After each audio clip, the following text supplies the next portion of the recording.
Good evening and welcome to Portland Metro Records presents Off the Record. I am really excited today because we've been trying to get this band in here forever. I don't have the whole band in here, but I got Eli Howard, and that's like 1/6 of the band. So 1/6, 1/6. That's not bad in this case. The band is Tacks. Good to see you, Mr. Howard. How are you doing? Thanks for making the trip out. I'm glad to be here. We met about a year and a half ago doing a multi-band interview. I think we did like a 3 or 4 minute interview, you cats. Yeah, it was pretty brief. Yeah, and I just remember laughing a lot through that interview. So hopefully we can do that again today. Absolutely. When we first met, you guys had an EP that had just come out called Brass Tacks, the EP. Pretty creative title. And, we ran out of good names. Yeah. And then at that time, during that interview, you guys had just laid down fresh drum tracks for what's to be the follow-up. Yeah. A proper full-on release. Full-length album this time. Nice. And first of all, I didn't know there were 6 musicians in Molalla. And on top of that, I didn't know that you had the 6 best musicians in the whole of Oregon in Molalla. So tell us, how did this all come about? How did you guys form? I guess the start of like who's been playing together longest would be Eli Tejan and I, the drummer. I've been playing with him as long as he's had a drum set. If he got a drum set for Christmas, and I think no more than a couple days later, I was at his house playing music with him. Now, not to confuse the audience, there are 2 Elis in the band. Yeah. So I'm just going to run down the cast of characters. Yeah. The 5 that were lame that couldn't make it out here today. No, they're all working. They got families. But we've got Eli Howard here. Then there's Andy Good, not to be confused with Evil Andy.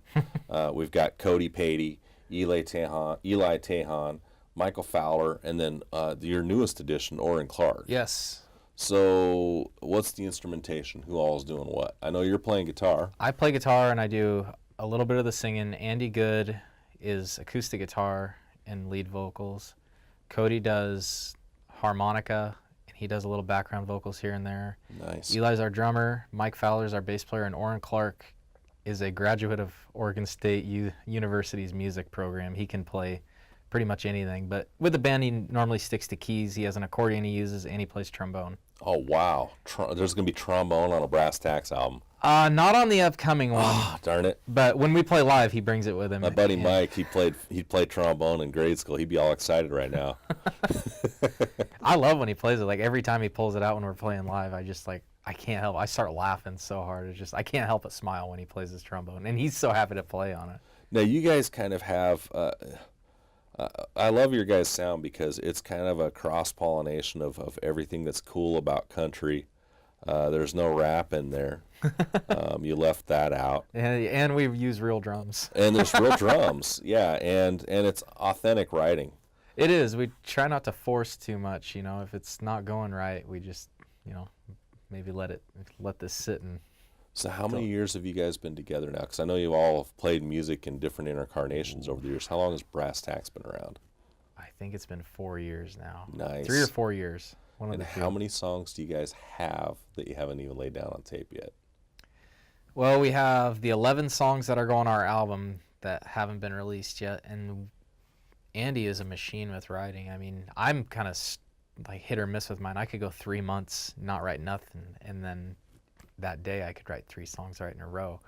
But he's really got this gift for when he has an idea, he's able to get it across all in one shot, basically. That's cool. Yeah, I mean, I have about 20 songs that I've half written, but hey, Andy's good at finishing his idea and bringing it full circle, and by the time he's got it ready to bring to the band, it's usually something that we're all really enthusiastic about. That's cool. So what songs mean the most to you now that are going to be coming out? What's the song that you're most excited to play live off the new album? Off the new album? I don't know. That'd be like trying to pick a favorite kid, isn't it? I hear you. Actually, probably my favorite one is the one we end the night with most of the time. It's called Ballad of a Small Town Drunk. And it's just fun to play. So I take it it's about a small town drunk. Yeah, I think Andy earned every line of that song. Is what I tell him. It's just, I think it's about like, no, this is my last dollar. Better make it count. Exactly.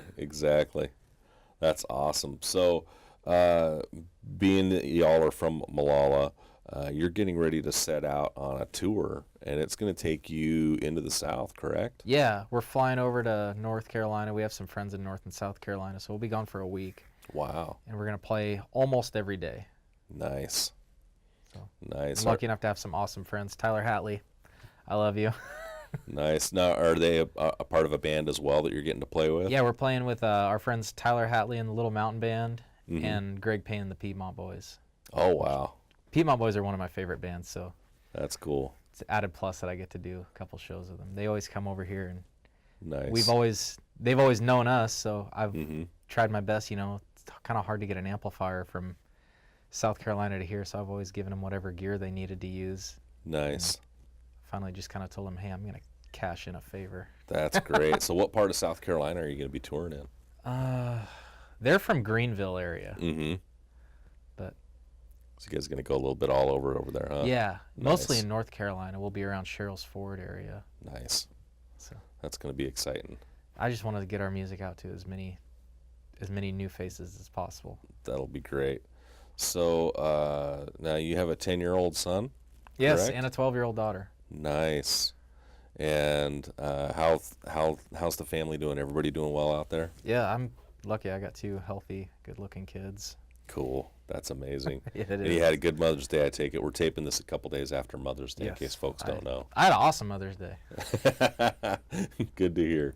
And what's on the plate for around here locally? Do you guys have some local shows that are going to be coming up pretty soon? Yeah, this Friday, Andy and I will be playing. We have a lot of acoustic duo shows booked Nice. throughout the summer, just for midweek stuff where it's not really feasible to have a whole band show Mm-hmm. and blast people's ears out. So we've been Yeah. playing around some local places where people can eat dinner or whatever, small crowds, and it's a lot easier. You don't have to drag a bunch of amplifiers and PA, and it's kind of Sure. easy to bring just a couple of acoustic guitars and a couple small speakers. So the songs that you have that are original, do they translate pretty well to acoustic, or are you doing more electric? Is it more electric oriented? Some of the songs we slow down a little bit, Yeah. and some we just kind of play them like they are on the album. Sure. It's usually different every time. Right on. Right on. So in regards to influences, who's been a big influence on you musically coming up? Stevie Ray Vaughan, big time, Yeah. probably my favorite, and Dwayne Allman.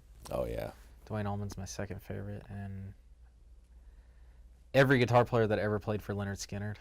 Well, why wouldn't you? Yeah, and Pretty much have to be a beast to play with them. yeah, I'm just a big fan of the way they approach music and how they arrange and everything, and Sure. tell there's some thought put into what they were doing. But Yeah. Dwayne Allman's probably I just think he was off in another world, and Derek Trucks for that matter, because I'm a big fan of slide Tedeschi guitar. trucks. Yeah. Yeah, I just love slide guitar. There's tons of great guitar players out there. Like you can think of so Certainly. many guitar heroes like Hendrix and on down the list, but there's not many slide guitar heroes. No, not a lot. It's- There's a few. There's like Ry Cooter. Which he's great too. Tremendous. Then you got Tedeschi trucks. You got Allman. You've got Joe gosh. Bonamassa is a really underrated slide player too, just because he's so good at everything else. Yeah, yeah. And actually, Jimmy Page could play a little slide guitar Yes, he too. could. Yes. Yeah. I was one of my early influences when I first got a guitar. I found at a local video store the song remains the same. Oh wow. So I think I was 12 years old and I was just enamored with what Jimmy Page was doing.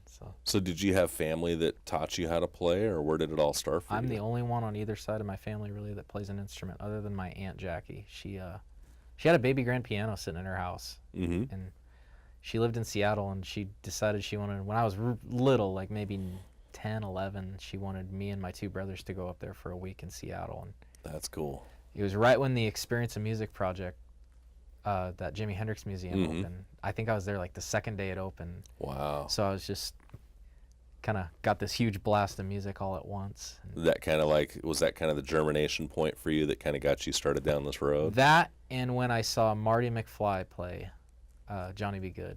Nice. Because it was like, he's kind of a nerd, Yep. and then all of a sudden he was cool. Well, and most of us musicians, we started out as nerds.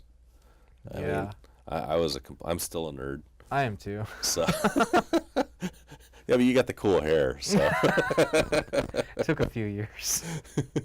And then as far as guitars go, what are you playing now? What's your standard guitars that you're taking with you on stage? I'm actually very lucky. I've been collecting guitars, and usually when good deals came up, I was fortunate to have a little money stashed away. So I actually own 20 guitars. Wow. So I've just a small warehouse of I guitars. float around a little bit. I'm a really big fan. I'm kind of a traditionalist, though. I have a lot of the same guitars. Like I have 3 Telecasters. Nice. I have like 7 or 8 Fender Strats, and I got 2 Les Pauls. I got a Firebird. I have a Flying V. I have an SG. Actually, my mother, when I was 15, drove me to Guitar Center. I had enough money stashed away because I had a job when I was 14. Wow. And on, so I always had money because, I didn't really have payments on anything. So I think it was after Christmas I had enough money stashed away that my mom took me to Guitar Center before I could even drive, and I bought my first American-made guitar as a Gibson SG. Nice. See, kids, that's how it goes, man. If you want something, Yeah, you will find a way. Yeah, where there's a will, there's a way. Yeah. Beg, steal, borrow, work your butt off. Yep. Just put your nose to the grindstone. That's Absolutely. awesome. That's awesome. And that's that blue-collar ethic that comes through your sound and comes through your songs, too. Yeah. I mean, that's what it's all about, putting it out there. And Try to be honest. yeah. What's your favorite connecting point with an audience? Is it when you're on stage or when somebody's, how do you like to connect with the audience? In any way possible. I'm my happiest when I'm on stage playing music. Yeah. I don't really care about how much money I'm going to make. It's not why I do it. I don't feel like playing music owes me a dime. Yeah. I do it because I like it. And when it quits being fun, then I'll just lock my guitars up and not do it anymore. I don't do it for, the happiness that you bring people really, that really sets it off. That's the biggest thing. That's it's what not it's like, all about. Oh man, it's an added plus every now and then. Like it's not going to cost me money to go do this when you go get paid for it. But Yep. that's not why I work for money. I don't play for money. Yeah, exactly. That's awesome. And as far as all the boys go, how do they feel about you coming down representing today? They all okay I think with they're it? happy with it. I mean, Good. We won't make too much fun of them out here, right? I really do wish they come down. They were. I wish they could be here too. Yeah. Yep. I hear you. So you're going to be playing a song for us shortly. What are you going to be playing? Well, I'll probably play. I hadn't actually made up my mind yet. Yeah. Well, we could look at the. I'm just going to show this to play the audience. So this is the first one. This is an EP, and it can actually be found on your website, correct? Yeah, and I think it can be purchased through PayPal, which is off of our website. Did you hear that? PayPal, folks. PayPal. This is a real CD. Now, is there digital download as well? We're on Pandora, Google Play. We were on iTunes, but we didn't renew our That's okay. I don't our blame you. publishing. Well, we weren't going to until we have our new album out. So Yep. once our new album's out, we'll do them both at the same time. So, guys, you got to do it the old-fashioned way. Get yourself a real dang CD, put it in your car, put the iPhone away, plug this in, or if you're really iPhone dependent, go ahead and rip it on your computer, rip it up to your iTunes. But we're talking real product here, and you got some great song titles on here. I got to ask you about this. So you've got the opening track is Pioneer. Yeah, it's about the Oregon Trail. If you Nice. look at our CD, it's actually a map of the Yeah, Oregon you got the map of the Oregon Trail right there. And then you got Guilty of a Sinner's Life, Big Ol' Stick, Yippee-Ki-Yay. I almost want to finish that sentence. And then you got Mr. Producer, which has explicit lyrics, apparently. Got one F word, like a PG-13 movie. Dirty guys. And then A Great Day to Be a Cowboy. Yeah. I mean, this is straight out of the heart of Molalla. This is some good Heartland music happening here. Yeah. So this is going to be cool, and I'm really excited about the new album that's going to be coming up. I'm ready for it to be done too. That's going to be cool. We've been trying to hook up now for at least 7-8 months. Yeah, and I just haven't been able to do it. Hey, that's the way life happens, but it's good to see you here today. Yeah, absolutely. And it's definitely going to be a good time. I can't wait to see you out there. You got any summer gigs that are going to be happening in Molalla? We always, on the 4th of July, we always play at, or at least around that weekend, because 4th of July kind of lands in the middle of the week this year. But we always play at the Wild Horse in Molalla. There you go. We always have, our first gig was there, so we always play there on the 4th of July. The 4th of July. Nice. That was our very first gig, was 4th of July in Molalla. Nice. And do you guys cover the Shooter Jennings song 4th of July on 4th of July? No, but we should. I like that song. I've played it before with other bands. Every once in a while when Brass Tacks isn't doing anything, I get asked to play with other people. So I've played that song for bands. Heck yeah, that's one of the songs we cover as well. Oh yeah, Shooter Jennings is awesome. I've been told I look like him. You know, you kind of got the Shooter Jennings, ladies. He's kind of got the Shooter Jennings, Chris Robinson thing going on. Just putting that out there. So, gonna get you all in all sorts of trouble now, I imagine. Exactly. But yeah, looking forward to hearing what you got next. I think we're gonna get you set up now to play some music. Awesome. So yeah, great to see you, man. Thank you very much. And yeah, this is Rob Wessels with Portland Metro Records. Got Eli Howard here from Brass Tacks. He's going to be singing you something really pretty really soon. Thank you all, and be good to each other. Ladies and gentlemen, Eli Howard of Brass Tacks.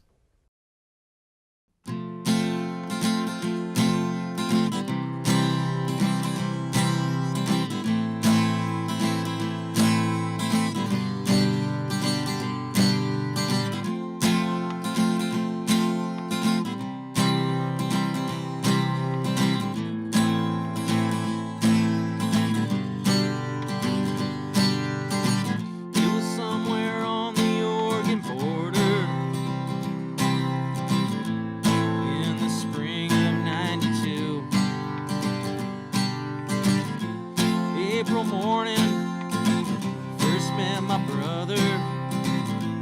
Nurses brought him in the room. I said, Daddy, what's his name?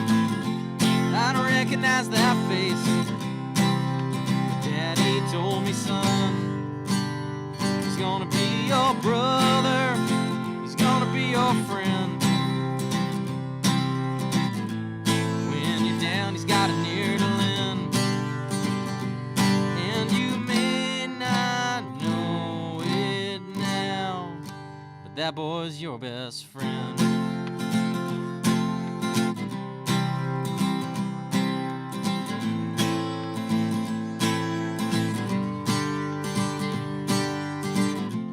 I was there when he took his first steps.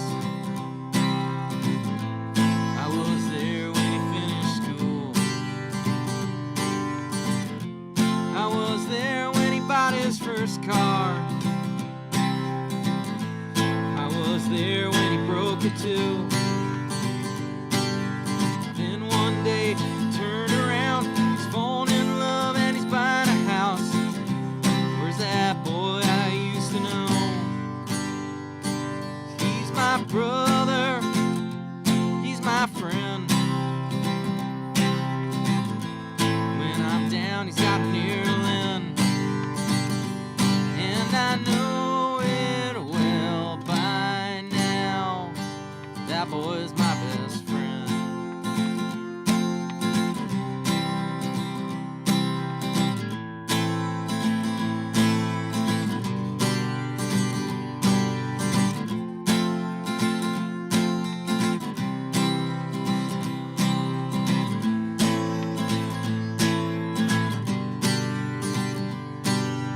Just we fight, stayed up all night, did some things that just weren't right. It's time to let him go, 'cause a diamond is forever, and when he puts one on your hand, no, you won't tell him no, 'cause he's your lover, he's your friend.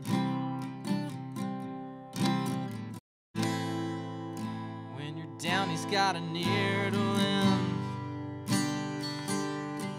And I'm sure you know by now, that boy's your best friend.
musicians from around the state, around the region, around the Northwest, if you are live, local, have a pulse, and are dying to get yourselves on TV but just haven't had the time yet, you can get your shirts on TV. Check this out. 5 Star Guitars, our local music store to the stars. I'm sporting their team colors today, and I would love to sport your team colors because apparently my producers are saying I've run out of t-shirts to wear. So please send your t-shirts with your band logos in size extra fluffy, that's for me, and let me sport your colors. Let's support local music and have a great week.